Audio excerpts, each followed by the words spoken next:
नमस्कार, मी तृप्ती पालकर. यशाचा कानमंत्रमध्ये आपल्या सगळ्यांचं स्वागत. आज आपल्यासोबत आहेत प्रकाश रुळे. रुळे हे स्वतः गुंतवणुकी संदर्भात मार्गदर्शन करतात. पसास कॅपिटल IMF प्रायव्हेट लिमिटेडचे ते संस्थापक आहेत. प्रकाशजी, तुमचं खूप खूप स्वागत आहे. नमस्कार. खरं तर मला हाच प्रश्न तुम्हाला विचारायचा आहे. तुम्ही गुंतवणुकी संदर्भात मार्गदर्शन करता, मात्र तुम्ही स्वतः या क्षेत्रामध्ये केव्हा आलात? ह्या आर्थिक नियोजन किंवा बँकिंग आणि विमा क्षेत्रात मी 2001 पासून आहे आणि 2008ला मी स्वतःचा बिझनेस चालू केला या नावाने, पसास कॅपिटल IMF प्रायव्हेट लिमिटेड नावाने. आणि मी गेल्या 15 वर्षापासून हेच आर्थिक नियोजनाचे कामं करत आहे. खरं तर आज आपण आर्थिक नियोजनाबद्दल बोलणार आहोत आणि आर्थिक नियोजन अतिशय आवश्यक आहे प्रत्येकासाठी. मात्र ते नेमकं का आवश्यक असतं आणि कोणती उत्पादनं आर्थिक नियोजनासाठी महत्त्वाची असतात, या संदर्भात माहिती द्या.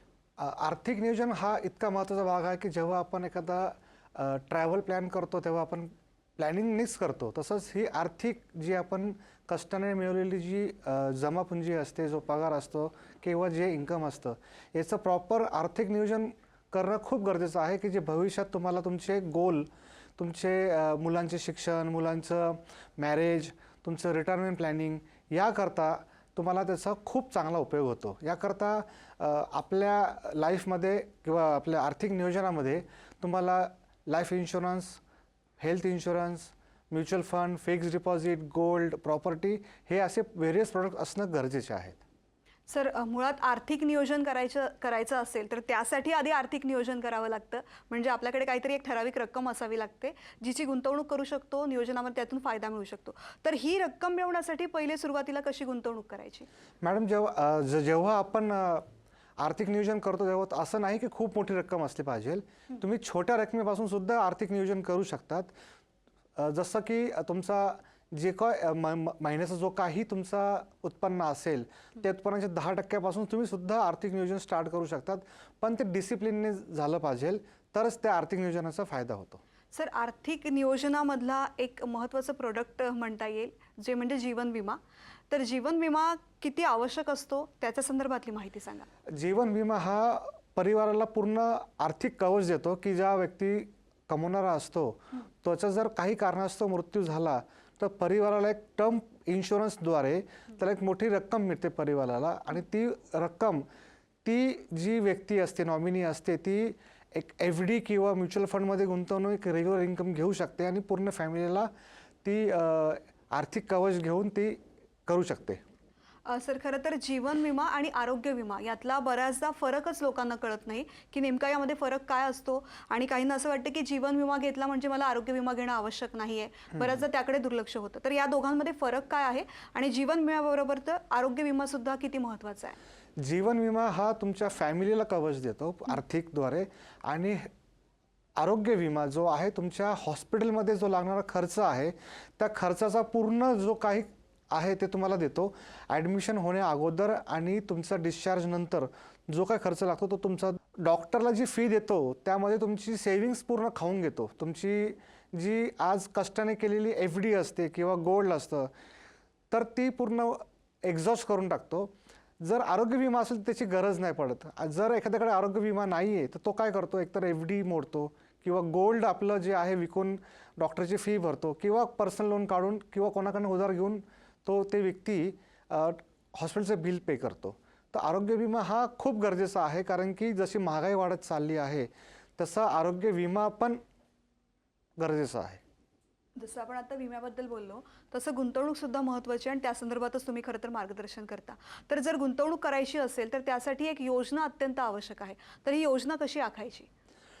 योजना अशी आखायची की जेव्हा आपण आर्थिक नियोजन करतो तेव्हा 20% जी रक्कम म्हणजे आम्ही त्याला म्हणतो 20-20-20चा फॉर्म्युला म्हणतो की 5-20 करायचे, की जेणेकरून तुमची लिक्विडिटी पण असली पाहिजे, तुमच्या मुलांचं शिक्षण पण व्हायला पाहिजे, मुलांचं एज्युकेशन पण व्हायला पाहिजे, तुमचं रिटायरमेंट प्लॅनिंग पण व्हायला पाहिजे आणि एक तुम्ही सुखी जीवन पण जगले पाहिजे.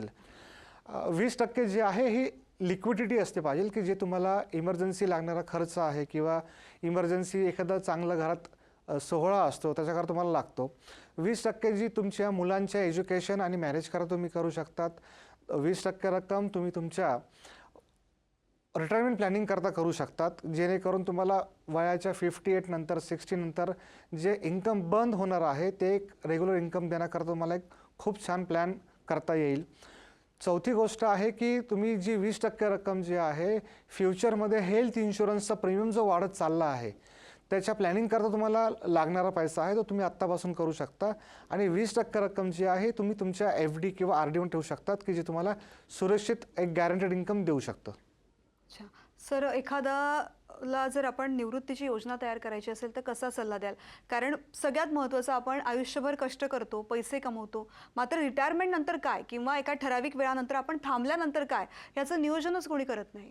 नियोजनाकरता बरेचसे असे प्रोडक्ट्स आहेत जे आपल्या भारतीय बाजारपेठेमध्ये आहेत की म्युच्युअल फंड आहे, तुमचं लाईफ इन्शुरन्समध्ये पण तुम्ही प्लॅनिंग करू शकता.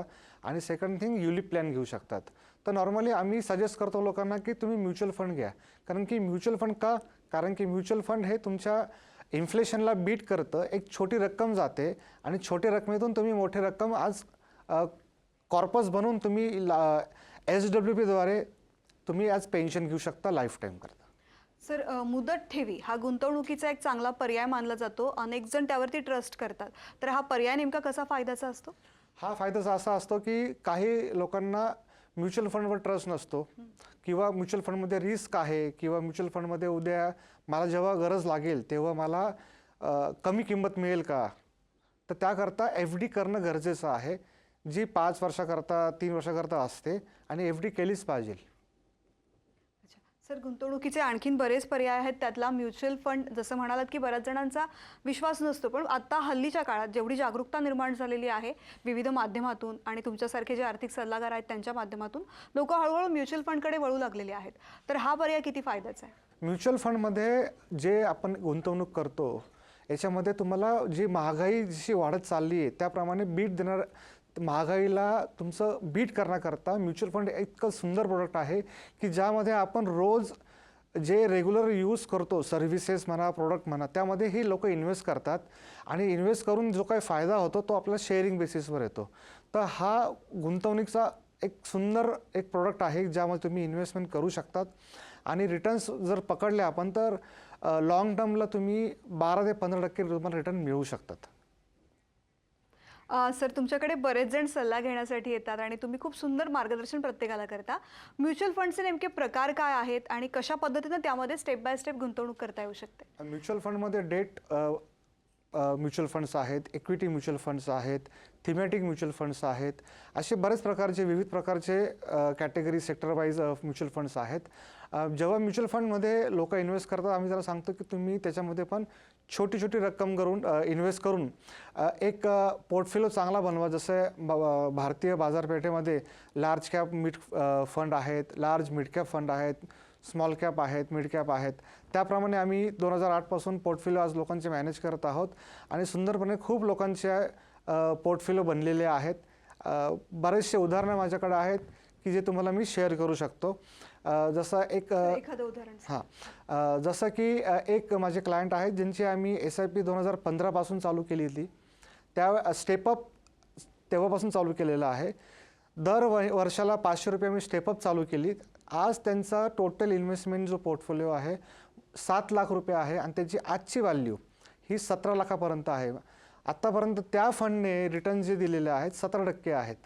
तर सांगायचा उद्देश असा आहे की तुम्ही तुमची रिटायरमेंट प्लॅनिंग असो किंवा फायनान्शियल प्लॅनिंग असो ही छोटी छोटी रक्कम देऊन तुम्ही करू शकतात आणि म्युच्युअल फंडमध्ये तुम्हाला रिटर्न्स खूप चांगले बनवू शकतात. म्युच्युअल फंडद्वारे तुम्ही बरेचसे तुमचे आर्थिक नियोजन सुंदरपणे करू शकतात.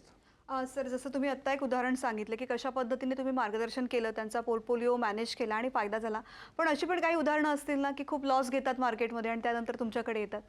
हो, होतं असं कधी कधी. कारण की म्युच्युअल फंडमध्ये लोक ऑनलाईन खूप सारे बघतात आणि ऑनलाईन जेव्हा तुम्ही बघतात तिथे तुम्हाला 3 वर्षाचा 1 वर्षाचाच पोर्टफोलिओ दाखवला जातो. जेव्हा आमच्याकडे एखादा क्लायंट येतो आम्ही त्यांना सांगतो सर तुम्ही 2-3 वर्षाचा नका बघू, तुम्ही 5 वर्ष 7 वर्षाचा जो पोर्टफोलिओ आहे मागचा त्यांचा रेकॉर्ड आहे तो बघा आणि मग इन्व्हेस्ट करा. कारण की शॉर्ट टर्ममध्ये कधी कधी फायदा होतो, पण जर तुमचं जर त्या केसमध्ये जर अभ्यास नसेल आणि जर लॉस झाला तर मग ह्या केसमध्ये आम्ही त्यांना ती मदत करतो आणि त्यांचा पोर्टफोलिओ कसा चांगला होईल मॅनेज होईल आणि कसे चांगले त्यांना रिटर्न्स मिळतील याकरता मी त्यांना मार्गदर्शन करतो. सर, गुंतवणूक करताना खरं तर नियोजन फार महत्त्वाचं असतं आणि योग्य वेळी गुंतवणूक करणं सुद्धा तितकंच महत्त्वाचं असतं. मात्र बऱ्याचदा असं होतं की खूप काळ गेल्यानंतर, अगदी नोकरीला 30-40 वर्ष झाल्यानंतर लोक गुंतवणुकीकडे वळतात. तर खरी सुरुवात कुठून व्हायला पाहिजे? खरी सुरुवात जेव्हा तुमचं जॉब सुरू होतो तेव्हा तुम्ही तुमचा जो काही पगार असेल त्या पगाराच्या 10% इन्व्हेस्टमेंटपासून स्टार्ट केलं पाहिजे. मग ते करिअरचं स्टार्टिंग पॉईंट कधी पण असेल, वयाच्या 25व्या वर्षापासून असेल किंवा 30व्या वर्षापासून असेल. पण मी सल्ला देईल की तुमचा ज्या दिवशी तुम्हाला जॉब लागला 25 वर्षापासून, तर तुम्ही 40ला सुद्धा रिटायर होऊ शकतात जर एकदम आर्थिक नियोजन प्रॉपर केलं तर. सर, इन्शुरन्सबद्दल आपण मगाशी मार्गदर्शन केलेलं आहे. टर्म लाईफ इन्शुरन्स बरेच जण घेतात. तो कशा पद्धतीने घ्यायला हवा, त्याची रक्कम किती असायला हवी, या संदर्भात बऱ्याचदा मार्गदर्शन नसतं आणि मग कुणीतरी येऊन एक सल्ला देतं, दूरची लोक जे ते कमिशन्स वाईज काम करतात असे लोक, आणि मग त्यांच्या मार्गदर्शनाखाली आपण गुंतवणूक करतो आणि तिचा जेव्हा आपल्याला फायदा हवा असतो तेव्हा योग्य फायदा होत नाही. बरोबर. टर्म इन्शुरन्स घेताना तुमचं जे काही उत्पन्न असेल वार्षिक, त्याच्या maximum 20 times, at least minimum 10 times तुम्ही तुमचं कवच घेतलं पाहिजे. समजा एखाद्याचं वार्षिक उत्पन्न 5 लाख रुपये असेल तर त्याचं कमीत कमी 1 कोटीचं तरी इन्शुरन्स असणं गरजेचं आहे, जेणेकरून उद्या जर समजा त्या व्यक्तीचा काही कारणास्तव डेथ झाली तर त्या व्यक्तीला जो नॉमिनी असेल त्यांना जर 1 करोड रुपये मिळाले आणि 1 करोड रुपये जर त्या नॉमिनीने बँकेत एफ डी जरी केली आणि 5% जरी मिळाले तरी त्या व्यक्तीचं घर आणि मुलांचं शिक्षण खूप सुंदररित्या होऊ शकतं. त्याकरता मिनिमम तरी तुमचं 20 टाइम्स कवर असणं गरजेचंच आहे टर्म पॉलिसीमध्ये. नाहीतर मग होतं काय की आपण टर्म पॉलिसी व्यतिरिक्त बाकीच्या पॉलिसी काढतो आणि मग ते कव्हर कमी असतं. आणि भारतामध्ये आम्ही बघितलं आहे की खूप लोकांकडे टर्म इन्शुरन्स आजही नाही आहे. तर आम्ही प्रत्येक क्लायंटला सांगतो की सर, पहिले फॅमिलीला सिक्युअर करा, कारण फॅमिली आहे तर आपण आहोत. तर टर्म इन्शुरन्स हे घेणं खूप महत्त्वाचं आहे. आणि टर्म इन्शुरन्स घेताना बरेचसे प्रोडक्ट्स मार्केटमध्ये अवेलेबल आहेत. जसं तुम्ही वयाच्या 80 वर्षापर्यंत पण कवर घेऊ शकता आणि 60 वर्षापर्यंत प्रीमियम भरू शकता. वयाच्या 80 वर्षापर्यंत तुम्ही कवर घेतलं की तुम्ही 5 वर्ष, 10 वर्ष, 15 वर्ष आणि वयाच्या 60 एजपर्यंत तुम्ही ह्या प्रीमियम पे करू शकतात. प्रत्येकाचं नीड आणि इन्शुरन्स प्रीमियम पेईंग कॅपॅसिटी वेगवेगळी असते. त्याप्रमाणे आम्ही त्यांना मार्गदर्शन करतो. फॉर एक्झाम्पल, जसे IT इंजिनियर्स आहेत किंवा तुमचे सिव्हिल इंजिनियर आहेत, यांना सांगतो की तुम्ही 5 वर्ष प्रीमियम भरून तुम्ही वयाच्या 80 वर्षापर्यंत कवर घ्या. अच्छा.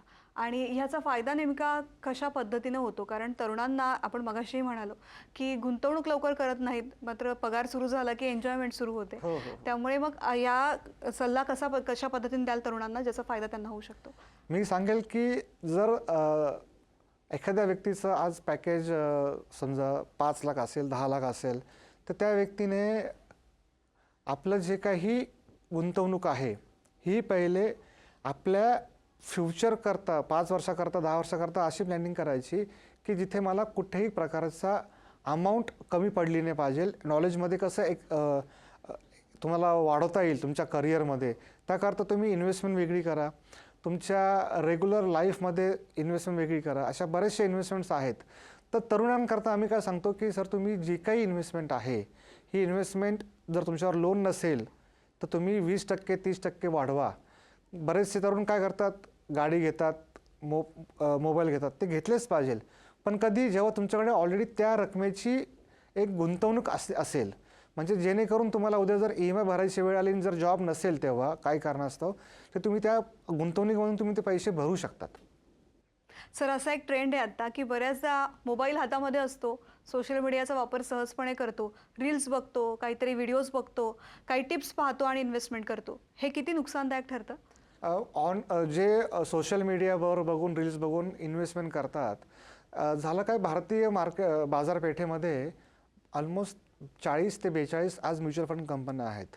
त्या 40 ते 42 म्युच्युअल फंड कंपन्यांमध्ये खूप सारे स्कीम्स पण आहेत. डेट स्कीम आहेत, इक्विटी स्कीम आहेत, तुमच्या सेक्टरल स्कीम आहेत, थिमॅटिक स्कीम आहेत. याचा खूप मोठा वास्ट अभ्यास करावा लागतो आणि तेव्हा ते इन्व्हेस्ट करावं लागतात.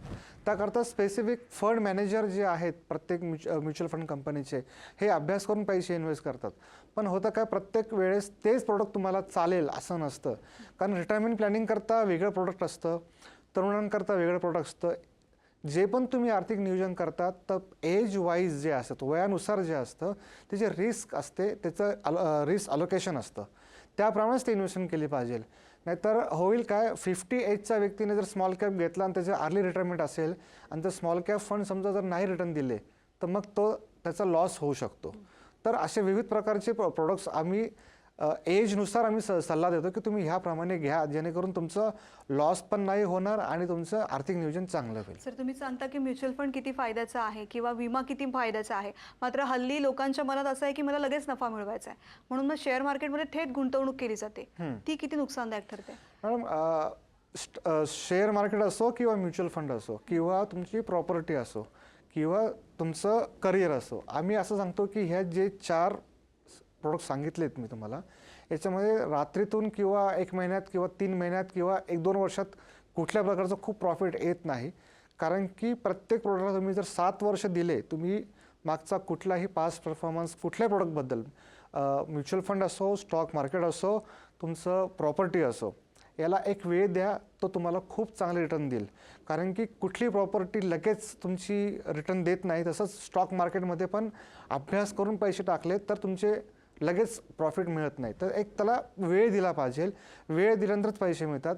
रात्रीतून तुम्ही जर मोठे होत असाल तर असे बरेचसे स्कीम्स मार्केटमध्ये चालू आहेत, जे खूप लोकांचे पैसे घेऊन किंवा ऑनलाईन टाकून पैसे खूप लोकांचे आज नुकसान झालेलं आहे.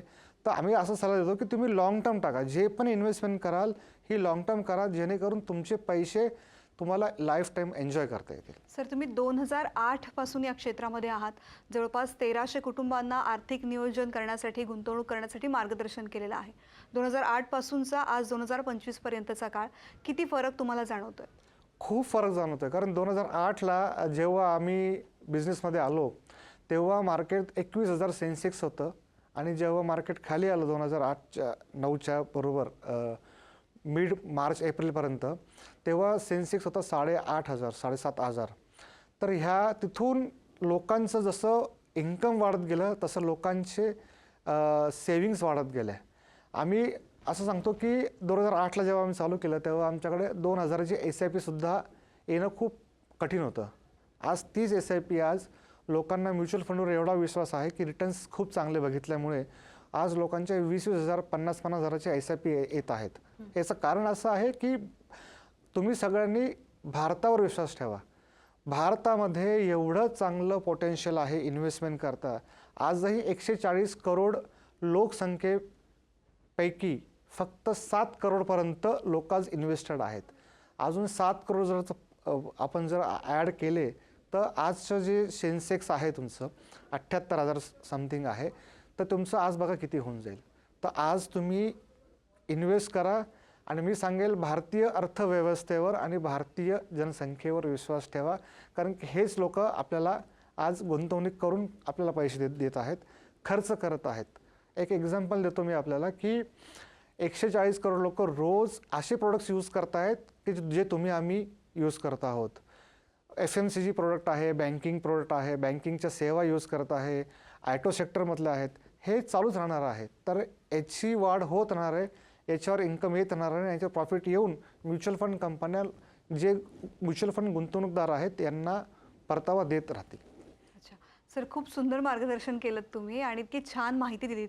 गुंतवणूक किती महत्त्वाची आहे आणि त्यातून होणारा फायदा, यासोबतच विमा घेणं किती महत्त्वाचं आहे, हे सुद्धा तुम्ही मार्गदर्शन केलेलं आहे. खूप खूप धन्यवाद तुम्ही NDTV मराठीच्या यशाचा कानमंत्र या कार्यक्रमात सहभागी झाल्याबद्दल.